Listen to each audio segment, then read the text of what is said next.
Assalamualaikum warahmatullahi wabarakatuh. Selamat pagi, salam sejahtera buat kita semua.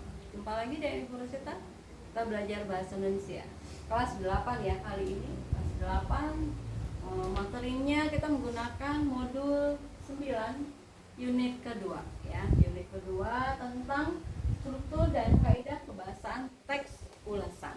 Oke, teks ulasan itu biasa disebut dengan resensi. Oke. Mungkin anak-anak ibu masih ingat apa itu teks ulasan ya. Kita bicara tentang resensi ya. Resensi adalah kekurangan atau kelebihan sebuah buku atau karya yang kita baca. Bisa bentuknya film, bisa bentuknya novel, cerpen, dan lain sebagainya. Oke. Kali ini kita bahas tentang film ya. Apa itu strukturnya, apa itu nanti kaidahnya. Oke. Kita bahas dulu tentang struktur teks ulasan film. Filmnya kita ambil Laskar Pelangi ya, yang dominan dengan anak-anak muda pasti tahu tentang film Laskar Pelangi. Nah, di struktur itu yang pertama kita harus tahu dulu identitasnya apa saja. Identitas itu berisi ada judul. Oke, judulnya Laskar Pelangi ya. Ini ibu langsung kasih contoh. Sutradaranya Riri Riza. Oke. Terus tahun buku, tahun film dibuat ya, bukan buku. Tahun filmnya dibuat itu tahun 2008. Nah, durasi atau lama waktu yang digunakan filmnya adalah 124 menit. 124 menit ini berarti sama dengan 2 jam. Lebih kurang ya. 60 tambah 60 ya, 2 jam. Oke, genrenya bersifat drama ya, drama, lebih ke drama. Terus struktur yang kedua adalah ini yang pertama identitas. Terus yang kedua bagian orientasi. Orientasi itu adalah keterangannya ya. Film Laskar Pelangi diadaptasi dari novel karya Andrea Hirata. Film ini menceritakan perjuangan sekelompok anak di Belitung ya, ini daerah Belitung ya, Kepulauan Riau, yang berjuang meraih pendidikan meski dalam keterbatasan ya. Dalam keterbatasan mereka tetap belajar dan apa adanya. Oke. Terus ada yang ketiga tentang tafsiran. Nah, struktur yang ketiga tafsiran nanti kita jelaskan lanjut. Terus yang keempat adalah bagian evaluasi, yang kelima adalah simpulan. Jadi ada 5 struktur yang dibahas di sana. Oke, kita bahas mengenai tafsirannya. Tadi orientasi sudah. Tafsiran atau interpretasi dari film Laskar Pelangi adalah alur film ini berjalan runtut dengan latar pedesaan Belitung yang indah ya. Kita bayangkan daerah Belitung yang indah, yang permai. Terus para tokoh seperti Ika, Lintang, dan Mahar digambarkan dengan karakter yang kuat dan menginspirasi. Musik latar yang khas juga menambah nuansa emosional. Nah, itu dia. Oke, itu dia bagian tafsiran. Nah, sudah selesai. Terus bagian keempat adalah evaluasi. Nah, evaluasi di sini, kelebihan film ini adalah ceritanya yang menyentuh hati dan penuh nilai kehidupan. Nah, akting para pemerannya terasa alami, namun ada beberapa bagian cerita yang berjalan lambat sehingga sedikit membosankan bagi sebagian penonton. Itu sebagai bagian penonton aja ya. Terus yang terakhir adalah strukturnya bagian kesimpulan. Nah, dari kesimpulannya, secara keseluruhan Laskar Pelangi itu merupakan film yang inspiratif dan layak ditonton. Nah, film ini bukan hanya hiburan, tetapi juga sarana untuk belajar menghargai perjuangan dalam meraih pendidikan. Nah, ada beberapa aspek yang ditekankan di sini. Meraih pendidikan yang layak. Ya, dengan keterbatasan mereka, tapi mereka tetap belajar dengan apa adanya. Oke, kaidah dan dari kebahasaan teks ulasan tersebut ada kaidahnya. Yang pertama itu menggunakan kalimat deskriptif Ya, deskriptif itu maksudnya untuk menggambarkan isi karya. Isi karyanya apa saja? Nah, itu dia.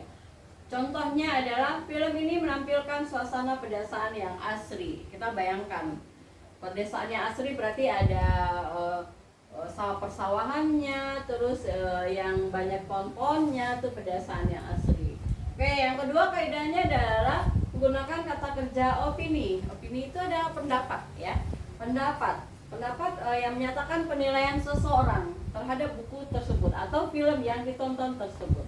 Contoh, menurut saya menilai. Nah, itu dia kata kunci dari menyatakan penilaian. Menurut saya menilai, dan lain-lain sebagainya, ya.